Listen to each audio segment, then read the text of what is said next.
In the 18th century, Venice sat for her portrait. The old lady of the sea was not what she was, but the beauty was still there. Business was still good. Tourism had been invented. Every well-to-do young man now made a grand tour, and Venice was often its high point.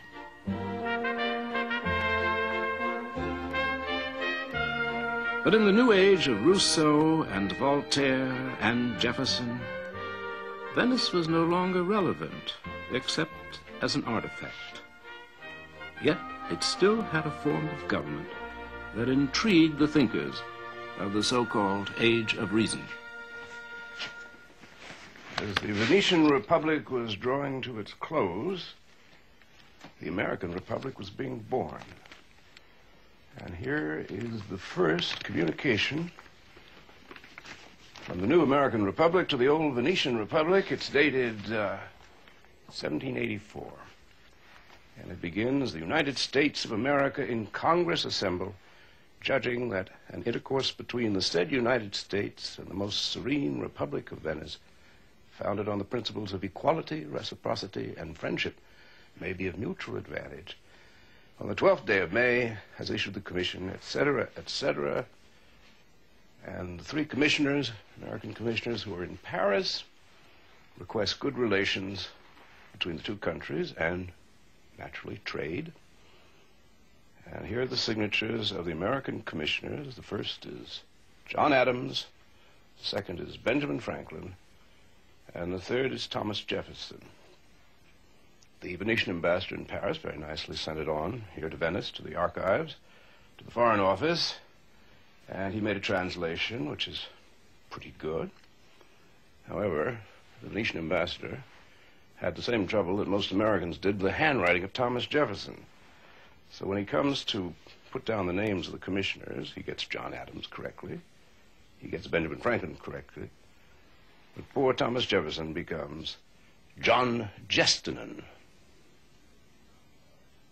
Interestingly enough, John Jestinen, also known as Thomas Jefferson, so admired the Venetian architect Palladio that he imitated him when he built Monticello, his house in Virginia. But the Venetian Republic itself was no longer a particularly good model for an American or for any republic. With loss of power, the state became ever more paranoid. Citizens were constantly being accused and sometimes convicted of un-Venetian activities.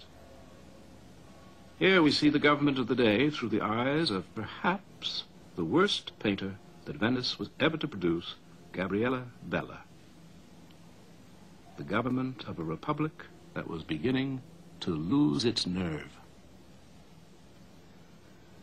The Council of Ten was as awesome as ever and consisted, very sensibly, of 17 officials.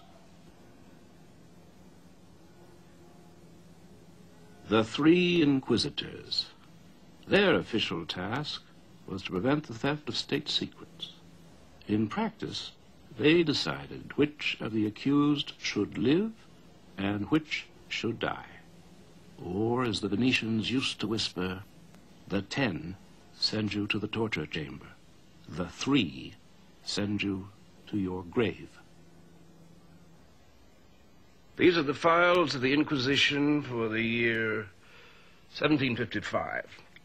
On the left-hand side, they note what the crime was that someone was found guilty of, and on the right-hand side, you get the sentence.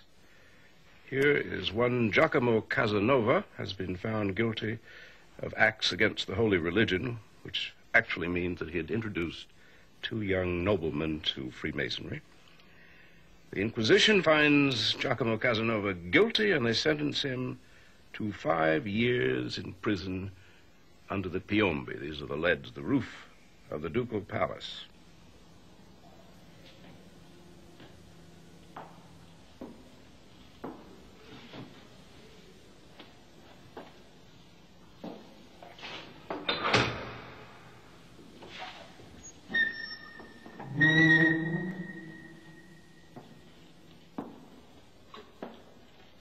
As you can see and hear, prison cells beneath the leaded roof were to be a major influence on the works of our own splendid Vincent Price.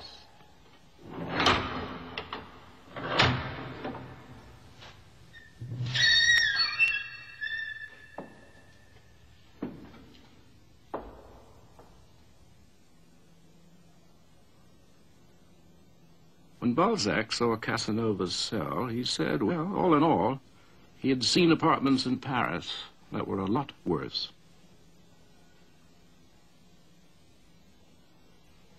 Now, 2 years pass. It is the year 1757. Giacomo Casanova has escaped from the prison.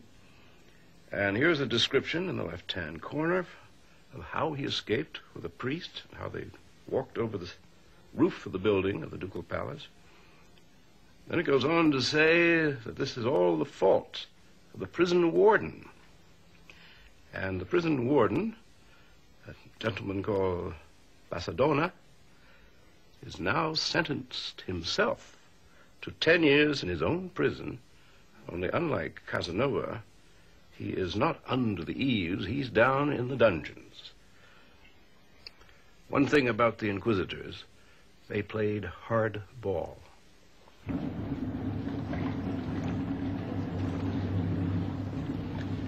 Well, Napoleon Bonaparte came to town, and the most serene republic serenely expired. And that was the end of Venice as a great capital. It became a part of Austria. And then the Romantic century began, the 1800s. During the 1800s, it seems that just about every romantic or would-be romantic figure came to stay in this city. And it's curious to find what it was that each saw here. And I suspect it had a lot to do with the romantic disposition.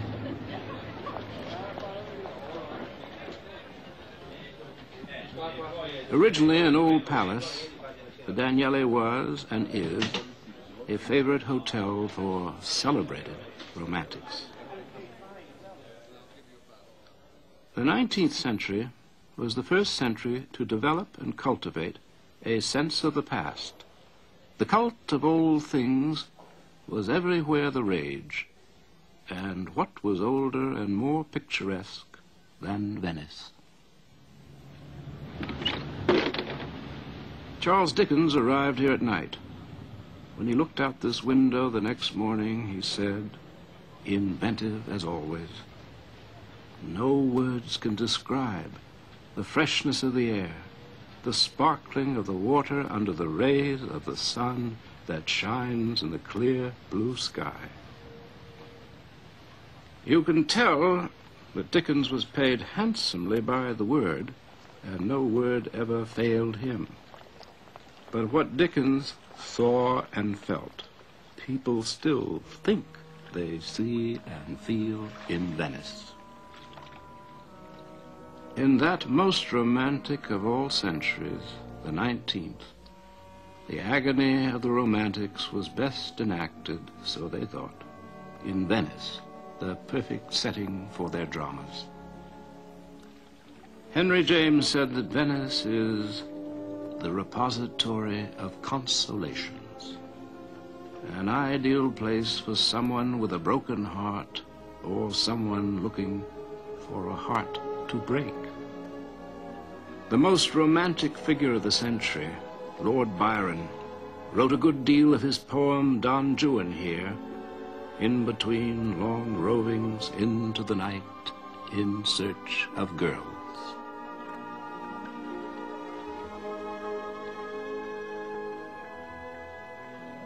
Here on the Grand Canal, Richard Wagner worked on his opera Tristan and Isolde.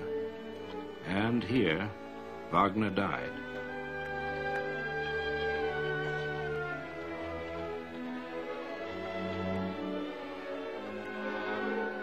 Robert Browning was the most sturdy survivor of a most tiring but totally romantic attachment to a lady who wrote the motto of the Romantic age, I shall but love thee better after death.